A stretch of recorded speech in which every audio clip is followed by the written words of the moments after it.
Hi friends, Nayana Joy വ്ളോഗ്സിലേക്ക് എല്ലാ കൂട്ടുകാർക്കും സ്വാഗതം. ഇന്നത്തെ വീഡിയോയിൽ വളരെ സിമ്പിളായിട്ടുള്ളൊരു ചീമച്ചക്ക പുഴുക്കാണ് കാണിക്കുന്നത്. നല്ല ടേസ്റ്റി ആയിട്ടുള്ള രീതിയിൽ എങ്ങനെയാണ് തയ്യാറാക്കുന്നത് എന്ന് നോക്കാം. ഇതിന് വേണ്ടിയിട്ട് വളരെ കുറച്ച് ഇൻഗ്രീഡിയൻസ് മാത്രം മതി. ഞാനിവിടെ മീഡിയം സൈസിലുള്ള ഒരു ചീമച്ചക്കയാണ് എടുത്തിരിക്കുന്നത്. ഇതിൻ്റെ തൊലിയെല്ലാം കളഞ്ഞ് നടുവിലായുള്ള കട്ടിയുള്ള പോർഷൻ കൂടെ കട്ട് ചെയ്ത് മാറ്റണം. നമ്മൾ കറി വയ്ക്കാൻ കട്ട് ചെയ്യും പോലെയല്ല, കുറച്ചുകൂടെ വലിയ പീസായിട്ടാണ് പുഴുക്കിന് കട്ട് ചെയ്യേണ്ടത്. ഞാനിവിടെ എല്ലാം കട്ട് ചെയ്ത് എടുത്തിട്ടുണ്ട്. ഇനി ഇതിലേക്ക് വേണ്ടത് 1 കപ്പ് തേങ്ങയാണ്. ഇതിലേക്ക് 1 കപ്പ് വെള്ളം ചേർത്ത് കൊടുക്കുന്നുണ്ട്. ചീമച്ചക്ക വേകാൻ ആവശ്യമായിട്ടുള്ള വെള്ളമാണ് ചേർത്ത് കൊടുക്കേണ്ടത്. ഇനി ഇത് നന്നായി തിരുമിയെടുക്കാം.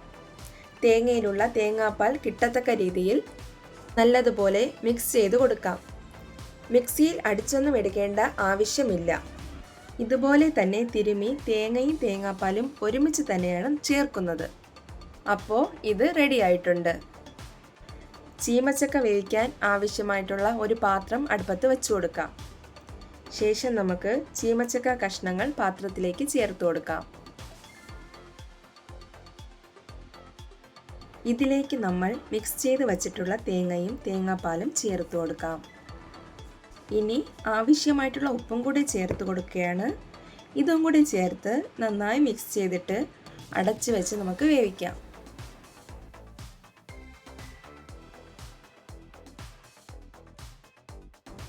ഇടയ്ക്ക് ചെറുതായിട്ടൊന്ന് ഇളക്കി കൊടുക്കണം.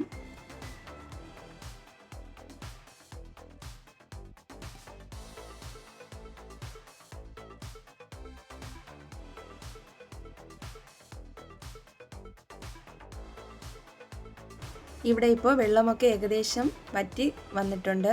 നമുക്ക് കാണുമ്പോൾ തന്നെ മനസ്സിലാകും. വെള്ളമൊക്കെ കംപ്ലീറ്റ് വറ്റി നല്ല ഡ്രൈ ആയിട്ട് എടുക്കാം നമുക്ക്. ഇവിടെ ഇപ്പോൾ ചീമച്ചക്ക നന്നായിട്ട് വെന്ത് ആ തേങ്ങാപ്പാലൊക്കെ വറ്റി വന്നിട്ടുണ്ട്. ഈ ഒരു കണക്കിന് വേണം കിട്ടാനായിട്ട്. ഇതുപോലെ വറ്റി നല്ല ഡ്രൈ പോലെ കിട്ടണം. അഥവാ ചീമച്ചക്ക വെന്ത് വെള്ളം വറ്റിയില്ലെങ്കിൽ തുറന്ന് വെച്ച് വെള്ളം വറ്റിച്ച് വേണം എടുക്കാൻ. ഇനി ഇത് നമുക്ക് മാറ്റി വയ്ക്കാം. ഇനി ഒരു പാനിലേക്ക് 1 സ്പൂൺ എണ്ണ ഒഴിച്ചു കൊടുക്കാം. എണ്ണ ചൂടായി വരുമ്പോഴേക്കും 1/2 സ്പൂൺ കടുക് ചേർത്ത് കൊടുക്കാം. 2 കുഞ്ഞുള്ളി കൂടെ ചേർത്ത് കൊടുക്കാം. 1 പച്ചമുളകും കൂടെ ചേർത്ത് കൊടുക്കാം. വറ്റൽമുളക് ഉണ്ടെങ്കിൽ വറ്റൽമുളക് ചേർത്ത് കൊടുത്താൽ മതി. എൻ്റെ കയ്യിൽ ഇല്ലാത്തത് കൊണ്ട് വറ്റൽമുളക് ചേർത്ത് കൊടുത്തിട്ടില്ല. ശേഷം കുറച്ച് കറിവേപ്പില കൂടെ ചേർത്ത് ചീമച്ചക്കയിലേക്ക് ഒഴിച്ചു കൊടുക്കാം. ഇതൊന്ന് നന്നായിട്ട് മിക്സ് ചെയ്ത് കൊടുക്കാം. കടുക് വറുത്ത് ചേർക്കുമ്പോഴാണ് നല്ല ടേസ്റ്റ്.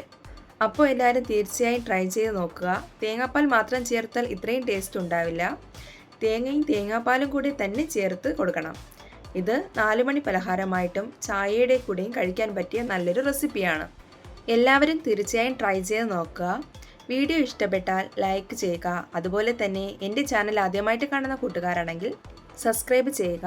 സബ്സ്ക്രൈബ് ചെയ്ത് കഴിയുമ്പോൾ തൊട്ടടുത്ത് കാണുന്ന ബെൽ ഐക്കണിൽ ആളെന്ന ഓപ്ഷനും പ്രസ് ചെയ്യുക.